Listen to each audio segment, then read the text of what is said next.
Alright, we're back with the old BD4, the rebuild, and today we're dealing with a window. Actually, I have several windows to deal with. I got two side windows. There's a window that goes here, and then the door has a window, and then they also cut out a window on the bottom. But this is what they did. Oh, what a mess. First off, as you can see, whatever adhesive they use, which they shouldn't have used an adhesive, simply doesn't do anything. It's useless. I'm assuming that they wanted some sort of an insulating material between the plastic and the metal, which is fine.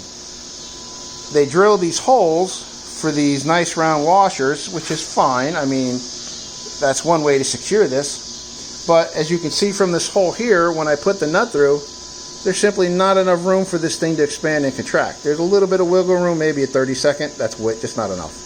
You need a nice big area for this plastic to move back and forth, because it will. The aluminum's going to expand and contract. The plastic's going to expand and contract. You need to have a lot more room than that. I believe the AC4313 wants like a 1/16 of an inch. So whatever this is, you know, whatever size this is, I believe an AN3. You know, you need a good bit of movement for this. Ideally, they would have used a joggle on all 4 or 5 sides here. But due to the way this is mounted in the airframe, you can see where this glue is. This is where the structural supports are for the structure. So I see why they didn't do a joggle, because right here is the front pillar. That right there goes right here, and so they only have a small amount of room, which is not going to be enough to put, you know, a hole. They may have been able to do it, but you know, maybe when they cut the window, maybe they cut the window too big. You know, they wanted a bigger window, didn't give themselves enough room. But definitely this window should be resized to give you enough to put a nice, maybe a 1 inch or 1.5 inch joggle, so you actually have a piece of metal with something like rubber or cork or something holding it in place. Not this nonsense here, because this is never getting cleaned off.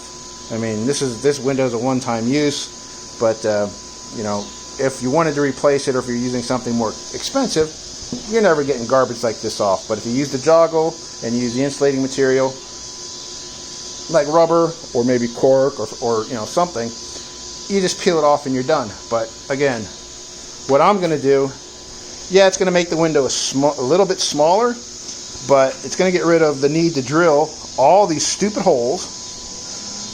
If I bring this inside lip here, this inside ledge, if I bring it in maybe a 1/2 inch, that gives me maybe 3/4 of an inch and 3/4 of an inch.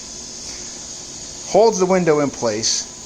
I put the screws on the metal to metal, which is going to be much stronger than trying to use this. And then maybe I only have to put in, you know, 1 or 2 on each end to keep it from bowing out. You know, the best reference is going to be the AC4313. I mean, I can see why they did it this way. I don't like it. It's not preferred. Drill it into acrylic. Any kind of hard plastic is iffy. And then again, you know, you still need to insulate it from the metal and allow it to move. And that's kind of where this is screwed up, is the holes aren't big enough to allow it to move. And even if the holes are big enough, if the adhesive they put down is working, well, they just glued it to the structure anyway. So what's the point of making the holes any bigger? So those are the two things that I see with this. Since I can't add metal to make this smaller, that means both sides are going to be replaced.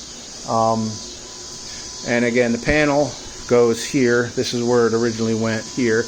And the window cutout is here. So you can see, making the window, if I reduce this window 1 inch, you know, to allow me to add the joggle here, you know, to move it in and everything and reduce it, and then up here, I don't see that being a huge deal. I mean, it's just an observation window.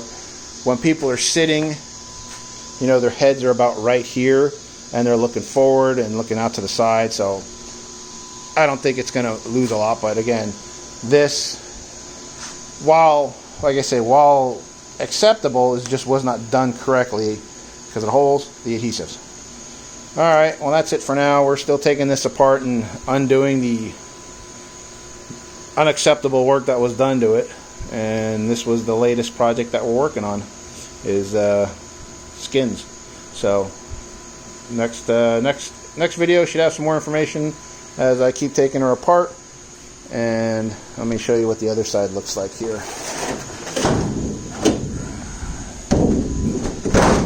Alright, see, this is what the outside looks like here. And again, by using the joggles, you know, they have these. There's no way to get rid of all of them. I mean, you could use an adhesive like Pro Seal on the front side and maybe get rid of 3 or 4 of them, and then just leave the bottom row open, so you can take the bottom out, slide the whole glass down, and then you eliminate all these other screws which have to be dimpled. I mean, that might be one way to go too, but that's what the actual outside looks like. And like I say, if I make that a little small, I ain't gonna know. But if I clean up all those screw holes, then that will definitely make for a smoother appearance. But that's what it looks like. That's the outside door. I mean, if push comes to shove, I could use this as is. I mean, I'm not happy with it, but it will definitely work. But it would be definitely also one of the things I want to correct. You know, if I had a weekend project I wanted to do, fixing that and then reskinning the doors. But like I said, if this was painted and fitted onto the airframe, I wouldn't touch it. But since it's off and I get to do things, I'm definitely going to correct it and give it a little bit better appearance. So that's it. That's the outside.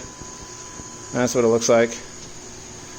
Yeah, I'm screwing around, flipping the frame upside down. All right, later.